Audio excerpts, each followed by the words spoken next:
What parts of yourself have you murdered to be loved? We'll delve into that haunting question later in the video, but first, let us begin here. The magnetic pull, the dizzying rush, the intoxicating certainty that this time, it's different. You spot them across a crowded bar, a dating app, the ruins of your last heartbreak, and something primal ignites. Their laughter cracks the armor around your ribs. Their gaze promises salvation. You dive headfirst, drunk on potential, only to wake up months later stranded in the same wasteland. Disillusionment, resentment, the sour taste of another wrong choice. You claw at your chest and howl into the silence. Why does this keep happening? Friedrich Nietzsche, the philosopher who wielded truth like a hammer, would have named this cycle not bad luck, but cowardice, the cowardice of an unexamined life. He spent his life dissecting humanity's addiction to comfort, safety, and smallness. And here's what he shattered. We don't choose wrong partners by accident. We choose them because they mirror the lies we tell ourselves. You call it chemistry. Nietzsche called it Nassan, the will to nothingness. That electric pull toward the emotionally unavailable artist? The narcissist who grinds your worth under their heel? The martyr who drowns in their own victimhood? These aren't misfires. They're unconscious pilgrimages to familiar prisons. You crave partners who validate your deepest, ugliest belief. I am unworthy of joy. Man would rather will nothingness than not will at all. You think you're choosing freely? Nietzsche laughs. You're a marionette dancing to the twitch of herd morality society's whispered commandments. Seek security over passion. Trade your wildness for acceptance. Worship at the altar of normalcy. So you pick the safe accountant, not the firebrand who ignites your soul. You marry the nice partner whose touch feels like lukewarm water because stability is the herd's holy grail. And then you rot, slowly, quietly. Nietzsche's verdict? You have made your way from worm to man, and much in you is still worm.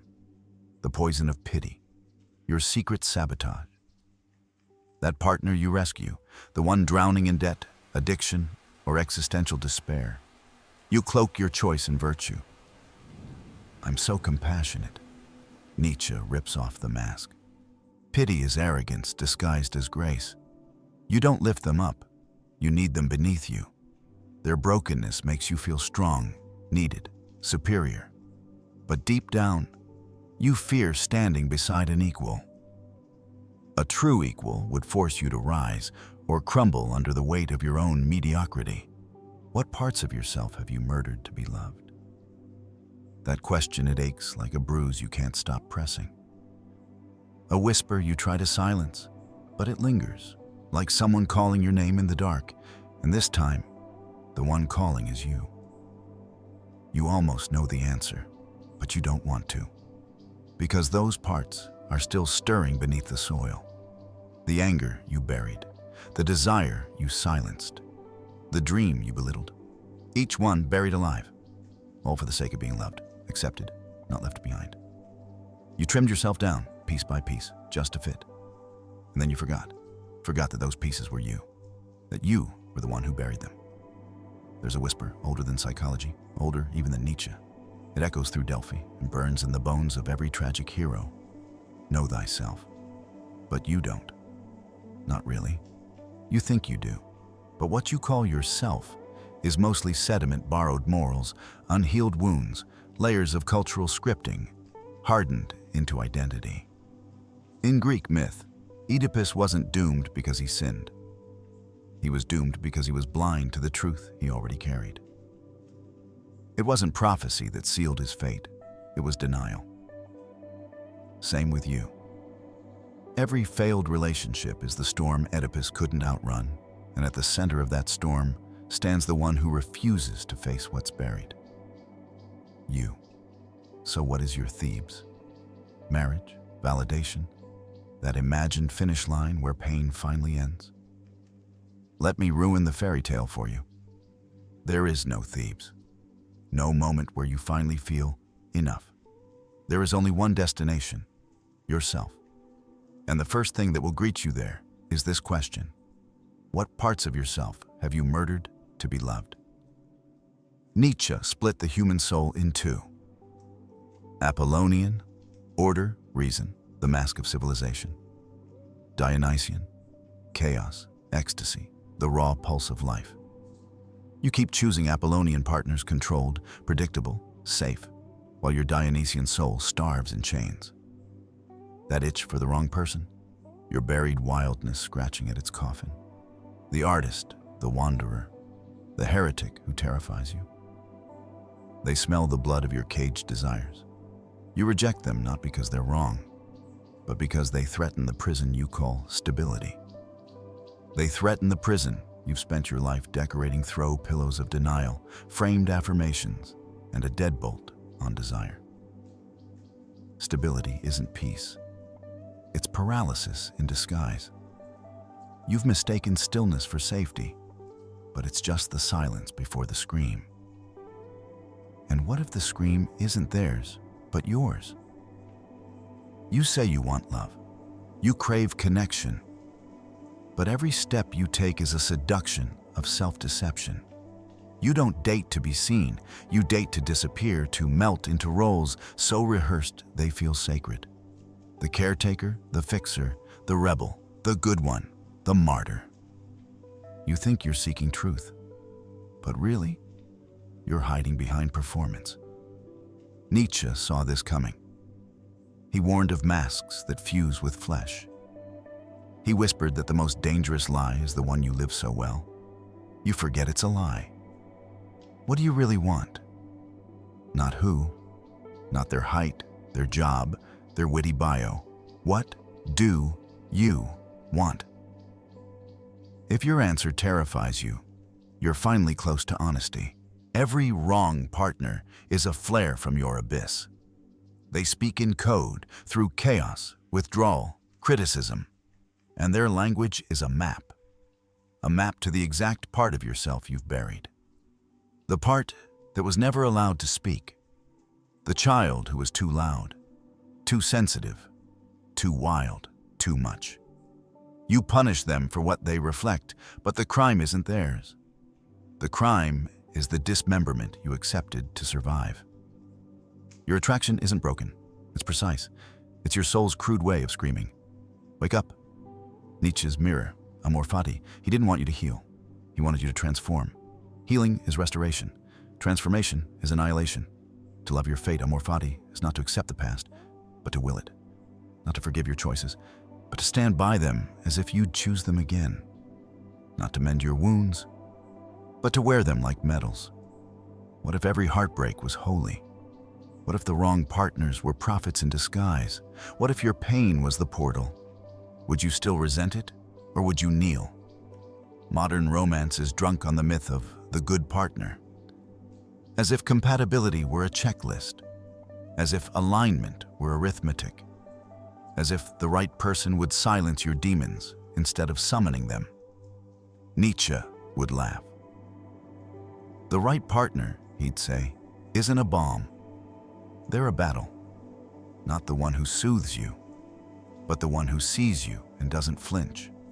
The one who throws you into chaos, not because they hate you, but because they refuse to love your performance. You don't need someone to match your curated self. You need someone who burns it down. You think you're rebellious. You think you've broken free. But your love is still drenched in herd doctrine. They must be attractive, but not threatening. They must be vulnerable, but not messy. They must support me, but never challenge me. They must be healed, but not too healed, lest they outgrow me. You say you want depth, but only if it doesn't drown you. You say you want freedom, but only if they stay predictable. You say you want wildness, but only if you can leash it.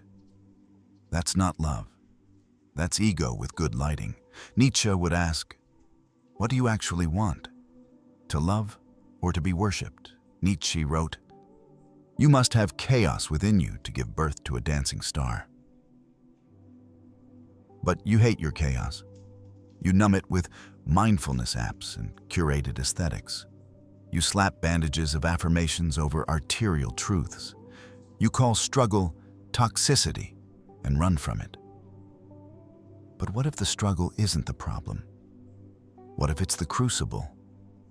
A love without struggle is sterile. It doesn't sculpt you, it shelves you. The right partner won't let you stay small. They will rupture you with truth. They will hold your hand while you shatter. They will not save you. They will burn beside you until you remember that you, too, are fire. You think you're the victim in your dating stories. But what if you're the narcissist, not the grandiose kind, but the romantic narcissist, the one who uses love as a mirror, not a window? You don't want a partner. You want a reflection. Someone who sees you exactly as you want to be seen. Someone who never contradicts your narrative. But love that never contradicts you is just delusion with a heartbeat. Nietzsche knew. Only in confrontation can freedom be born. You must ask, can I love someone who doesn't need me? Can I withstand someone who sees through me? Can I stop needing to be the savior, the superior, the special one? Only then do you graduate from romance to intimacy. You think your love life is a search, but it's a symptom of your artlessness, of your refusal to create something beyond relationships. Nietzsche believed in the artist of life, the one who molds existence like clay, the one who bleeds meaning into the mundane. Your obsession with love is a detour, a distraction from the terrifying call to create your own values. Because if you weren't dating, who would you be? If you weren't chasing love, what would you build? If you weren't brokenhearted, what would you risk? There are two types of lovers: echoes and voices. Echoes reflect, they adapt, they please, they vanish. Voices disrupt, they declare, they disturb, they stay. You've been an echo of your childhood wounds, of your culture's scripts, of your ex's expectations. It's time to be a voice. Not just in love, in life. Speak your desire without apology. Refuse to shrink for comfort. Choose people who scare you in the right way. Walk toward the one who doesn't need saving, fixing, or flattering. And if no one meets you there, good, you've finally arrived. There's a whisper older than psychology, older than Nietzsche himself. It echoes through Delphi and burns in the bones of every tragic hero. Know thyself, but you don't. Not really. You think you do, but what you call self is often just sediment layer upon layer of borrowed morals, unhealed wounds, and societal scripts calcified into identity. Odysseus tied himself to the mast to survive the sirens. You swim straight toward them. Why? Because you've mistaken their song for love. You know this melody. Abandonment wrapped in beauty, criticism disguised as care, the ecstatic high followed by the soul-deep crash. This is your anthem. Not because it feels good, but because it feels familiar. You don't love them. You love the ache. The ache is proof you still feel, that you still exist, that something inside you is alive, even if it's only pain. But here's the truth Odysseus knew, and you refuse to learn. Familiar doesn't mean safe. The sirens aren't singing to seduce you. They're singing to destroy you. And unless you learn to recognize the voice of your own unhealed trauma, you'll call it destiny every time. You are not Prometheus. Stop bleeding for people who won't bring fire. There's nobility in pain, sure. Myth loves a martyr, but only the kind that bleeds for transformation, not codependence. Prometheus stole fire for mankind. He disobeyed gods, broke rules, and suffered eternally, but his suffering had purpose. You bleed endlessly for people who would never cross a street for you, let alone defy Olympus. That's not love. That's martyrdom without myth. Sacrifice without sacredness. You confuse your pain with virtue. But pain that doesn't birth anything is just decay. If you're constantly the one giving, fixing, sacrificing, ask yourself, what do you gain from staying needed? Because sometimes the most seductive power isn't dominance. It's indispensability. It's being the flame they depend on, even if they never become light. But you're not Prometheus, not yet. Because Prometheus didn't just suffer. He created asterisk. His torment gave birth to something divine. Yours only repeats. You've been told to fear her. The wild one, the intense one, the woman with eyes that turn men to stone. But Medusa wasn't a monster until she was made one.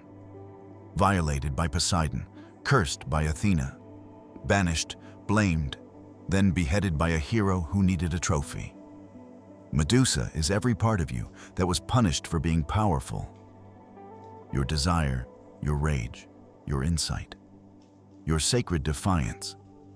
And every time you choose a partner who shrinks you, who rewards your compliance and recoils from your fire, you reenact her beheading with a smile. But what if you didn't flinch from Medusa? What if you were her? What if, instead of seeking lovers who demand you soften your gaze, you sought ones who could withstand it? There is one myth that holds the blueprint you keep avoiding: Eros and Psyche. Not the Disney-fied version, but the real one, where love disappears the moment it's looked at too soon, where trust must survive the dark, where Psyche must journey through hell, carry forbidden boxes, face Venus herself, not for the man, but for herself. Real love doesn't rescue you. It tests you, not with games, but with growth, with absence, with mirrors, with the unbearable demand to become someone worthy of the very thing you desire. You say you want love like Eros, divine and all-consuming. But you flee when your ego gets pricked. You drop Psyche's lamp the first time you feel uncertainty. You quit before the trial begins. And then you cry, why does no one stay? Because no one can stay with someone who hasn't yet stayed with themselves. The underworld is not a punishment. It's a passage you've been avoiding your descent. But all transformation requires it. Orpheus went to the underworld for love and failed. Not because he went too far, but because he looked back. Lot's wife did the same. So did Eurydice. So do you. You revisit past loves. You scroll through memories. You keep souvenirs from relationships that nearly destroyed you. You look back again and again because a part of you would rather return to hell than face the unknown heaven of becoming someone new. But the underworld isn't just death. It's initiation. In myth, those who descend and return, Aeneas, Persephone, and Nana, are not weaker. They're reborn, but only if they make it out without dragging the dead with them. So ask yourself, who are you still dragging? And why? You stand at a precipice, not of dating, of becoming.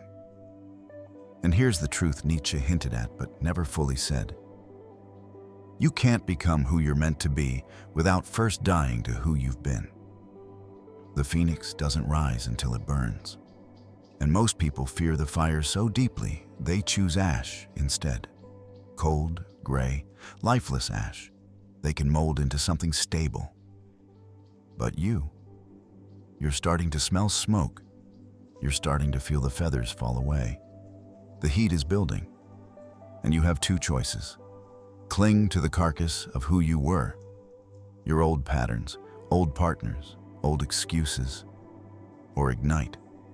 Let it all burn your identity, your longing, your narratives, and rise, not as someone finally loved, but as someone who doesn't need love to know they are alive. You've read enough, you've suffered enough, you've survived enough. Now the question is, will you alchemize it? Because this isn't about avoiding heartbreak anymore. This is about becoming myth yourself. Not a god, not a hero, but something rarer, a human who no longer betrays themselves for connection. You want sacred love? Become sacred. You want depth? Stop living on the emotional surface. You want someone who meets you in your darkness? Stop hiding your torch. Nietzsche's final whisper, the one that echoes beyond the grave, isn't just become who you are. It's this: become the one your past self never believed could exist. And then love, as if you were never broken.